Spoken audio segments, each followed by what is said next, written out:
नमस्कार कलाकारों, आँख और नाक के बाद आज हम बात करेंगे लिप को लेके। लिप ड्राइंग बहुत इजी हो सकता है अगर लिप ड्राइंग का एनाटॉमी को पहले हम लोग समझ ले। तो जैसे कि यहाँ पे मैं समझा रहा हूँ, ये एक स्कल है और इसके नाक के नीचे से लेके चिन के ऊपर तक जो एरिया होता है जिसे हम कहते हैं टूथ सिलेंडर, ये दांत के ठीक ऊपर का एरिया, इस एरिया में ही लिप्स बनते हैं। और ये लिप्स कुछ इस तरह के सिलेंड्रिकल शेप में होते हैं। जैसे कि अगर हम लोग ये एक सिलेंडर को देख लें तो इस तरह का शेप होता है। और इसी तरीक़ा से समझाने के लिए मैं यहाँ पे एक कप का मदद ले रहा हूँ। ये जो सिलेंडर है, यहाँ का जो हम सिलेंडर देख रहे हैं, जो कि इस तरह से स्ट्रेट ना होके ये दोनों साइड भी ओवल है। जैसे कि ये सिलेंडर हम लोग देख रहे हैं, ये यहाँ से तो ओवल है ही और इसके साथ साथ ये ऊपर से नीचे तक भी ओवल है। इसी तरह का एक सिलेंडर होता है टूथ सिलेंडर, दांत के ऊपर जो सिलेंडर होता है। और उसी सिलेंडर को अगर हम यहाँ से ड्रॉ करें, ये सेंटर लाइन को हम लिप्स का सेंटर लाइन समझ लें और यहाँ से हम इस तरह से लाइन, यहाँ से इस तरह से लाइन दें, तो हमें जो शेप मिलता है, लिप्स इसी तरह का शेप में होते हैं। मतलब इसका सेंटर पॉइंट जो है ये सबसे ऊपर होगा और साइड का जो पॉइंट से ये डाउन हो जाएगा। अगर हम लोग साइड व्यू से देखेंगे तो समझ में आएगा कि ये डाउन हो जाएगा। ये कभी भी फ्लैट सरफेस में नहीं बनता है।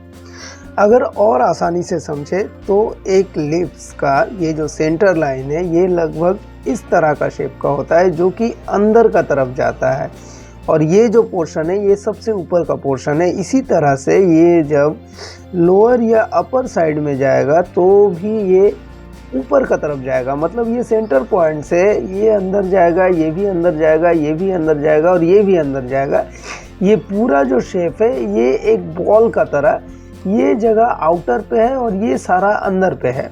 अगर इसको लिप्स में कन्वर्ट करें तो और ज़्यादा अच्छा से समझ में आएगा। जैसे कि ये लिप्स का सेंटर लाइन है, यहाँ से मैं इधर मिला देता हूँ, इधर से मैं यहाँ लाइन लेके आ गया और ये अंदर जाने वाला लिप्स का कॉर्नर और नीचे में यहाँ पे इसका बॉटम लाइन। तो ये हो गया लिप्स। अब यहाँ पे आसानी से समझ में आ रहा है कि ये एक्चुअली में लिप्स का ये जो पॉइंट है ये ऊपर का पॉइंट है, ये पॉइंट ऊपर का पॉइंट है और ये सारा पॉइंट जो है ये डाउनवर्ड से अंदर में घुसा हुआ है। मगर लिप्स बनाने के समय जो गलतियां स्टूडेंट अक्सर करते हैं वो क्या करते हैं कि ये जो लाइन है ये कर्व ना होकर ये स्ट्रेट हो जाता है, जिससे कि लिप्स एक स्ट्रेट फॉर्म में लगता है, ये अंदर में घुसा हुआ नहीं लगता है। इसका 3Dनेस समझ में नहीं आता है, जिसके वजह से प्रॉब्लम होती है। और इसको क्लियर करने के लिए लिप्स के एनाटॉमी को और थोड़ा डिटेल्स में हम समझते हैं, थोड़ा और आगे बढ़ते हैं। आइए अब समझते हैं मेजर प्लेन को, और जिसके लिए हम सहारा लेंगे साइड व्यू का। तो साइड व्यू से अगर हम लोग देखें तो इस तरह से forehead, then eye level, then nose, इसके बाद यहाँ का एरिया, फिर लिप्स अंदर जाता हुआ, फिर बाहर आता हुआ और फिर चिन को लेते हुए ये पीछे। तो ये शेप जो हम लोग देख रहे हैं, मेजर प्लेन इसका कैसे होता है, पहले ये डाउन, फिर अप, फिर डाउन, फिर अप, इसी तरह से एक स्टेयर का तरह क्रिएट करते करते चला जाता है। यहाँ हम लोग अगर देखें तो जो स्टेयर के बारे में मैं बता रहा था कि अप डाउन ये होता है, ये चीज़ हमें यहाँ पे और क्लियरली समझ में आ जाएगी। क्योंकि जहाँ जहाँ पे ये जो फेस हम देख रहे हैं, इस फेस का जहाँ जहाँ पे लाइट पड़ा है वो सब जगह अप एरिया है और जहाँ जहाँ पे शैडो पड़ा है वो सब डाउन एरिया है। इसी वजह से यहाँ पे देखिए light deep, light deep, light deep, then फिर लाइट, इस तरह का एक स्टेयर क्रिएट हो जाता है। जो कि मैं यहाँ भी बता रहा था कि हम लोगों का फेस जो है वो इसी तरह से कुछ आके लाइट डीप या अप डाउन करके ये आते रहता है। नोज़ के नीचे से लेके ये चिन तक और ये दोनों साइड एरिया को लेके ये पूरा एरिया को कहा जाता है ऑर्बिकुलरिस ओरिस। और इसके जो दोनों साइड के लिप्स के दोनों साइड में ये जो गड्ढे होते हैं, यहाँ पे जो डीप होते हैं, इन्हें कहा जाता है नोट्स। एक्चुअली में ये देखने में तो गड्ढे लगते हैं, बट एक्चुअल में ये गड्ढे नहीं बल्कि ये बम्प होते हैं इनके ऊपर। यहाँ पे और यहाँ पे एक मसल का बम्प होता है जिसके वजह से यहाँ पे गड्ढे नज़र आते हैं। और इसके अलावा भी लिप्स एक्चुअली बहुत सारे मसल के साथ बने हुए होते हैं। ये सारे मसल्स इस तरह के शेप में रहते हैं और कुछ कुछ मसल इसको ओवरलैप करता है। जैसे कि ये साइड का ये मसल और ये साइड का मसल, मतलब दोनों नोड्स क्रिएट करने के लिए ऊपर में दो मसल ओवरलैप करते हैं।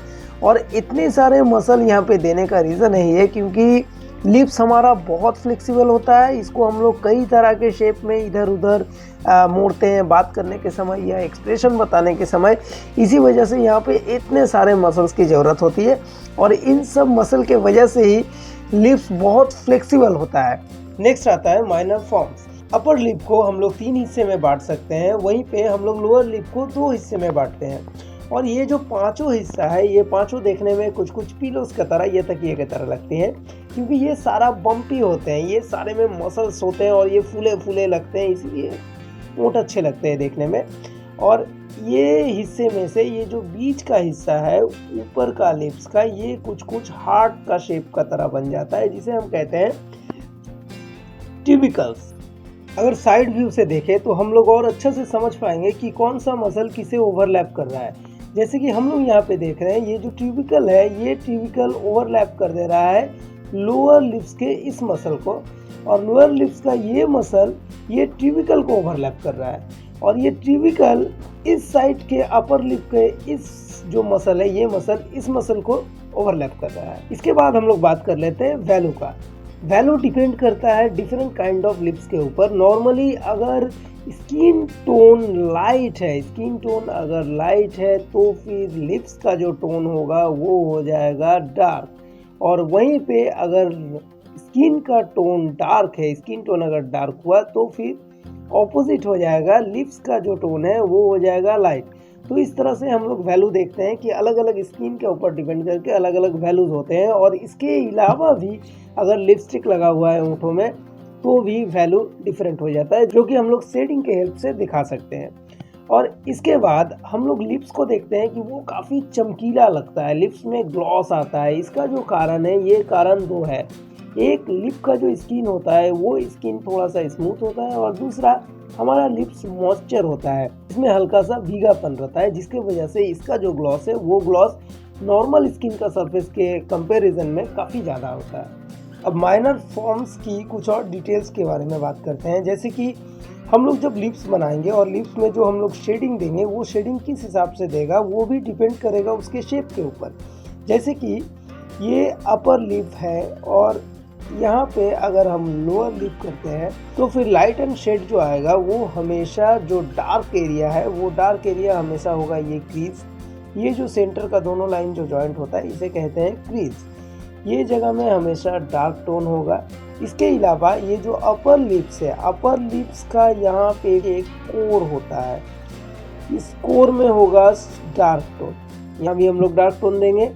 सबसे ज़्यादा डार्क टोन आ जाएगा ये कॉर्नर के नोड्स में, तो यहाँ भी हम लोगों को डार्क टोन देना है। और इसके अलावा एक और डार्क टोन होगा जो कि होगा लिप्स के नीचे, लोअर लिप्स के नीचे। तो ये 4 जगह में हम लोगों को डार्क टोन यूज़ करना है, क्योंकि ये जो जगह है ये इस तरह से ओवल शेप में होता है, और यहाँ पे ये लिप्स का शेप ऐसे जाते हुए फिर उसके बाद थोड़ा सा ऊंचा होके ऊपर का तरफ चढ़ता है, जिसके वजह से यहाँ पे एक डीप जगह नज़र आती है और वहाँ पे अंधेरा पड़ता है। इसे हम लिप्स का बॉर्डर भी कह सकते हैं। लाइट एंड शेड में और एक चीज़ ध्यान रखना है, जैसे कि अगर इस तरफ से अगर लाइट आ रहा है तो यहाँ पे डार्क होगा, यहाँ पे लाइट होगा, यहाँ पे सेमी डार्क होगा, यहाँ पे और डार्क हो जाएगा, और इस जगह में डार्क होगा लिप्स के ऊपर। लेकिन यहाँ पे जो ये पोर्शन बनेगा ये हमेशा ऑपोजिट डायरेक्शन में होता है। मतलब अगर इधर में डार्क है तो फिर इसका इधर में डार्क होगा। ये एक कॉन्वेक्स लेंस का तरह इफेक्ट आता है यहाँ पे, और फिर यहाँ से लाइट होके और इधर में डार्क। तो ये जो शेप है ये हमेशा कॉन्केव लेंस की तरह होगा, कॉन्वेक्स की तरह नहीं। एक और बात, लोअर लिप्स रहने के लिए यहाँ से और यहाँ से 2 मसल्स आते हैं जो कि लोअर लिप्स को पकड़ के रखता है, और ये जो जगह है यहाँ पे एक आर्च क्रिएट होता है जो कि डार्क हो जाता है। इसीलिए ये जो एरिया है और ये जो एरिया है, यहाँ का जो जॉइंट है लिप्स का, ये बहुत क्लियरली नहीं दिखता है, ये थोड़ा सा मिक्स होके रहता है नीचे के एरिया के साथ। मगर ये एरिया में मसल अंदर के तरफ होने के कारण से, या दोनों तरफ का पिलर यहाँ पे एक गैप तैयार करने के वजह से, ये हमेशा काफ़ी डार्क एरिया में होता है। तो ये रहा लिप्स का एनाटॉमी। नेक्स्ट वीडियो में हम लोग लिप्स को ड्राइंग करना और अच्छा से समझेंगे। अगर एनाटॉमी हम लोगों का क्लियर हो जाए तो फिर ड्राइंग काफ़ी इजी हो जाएगा।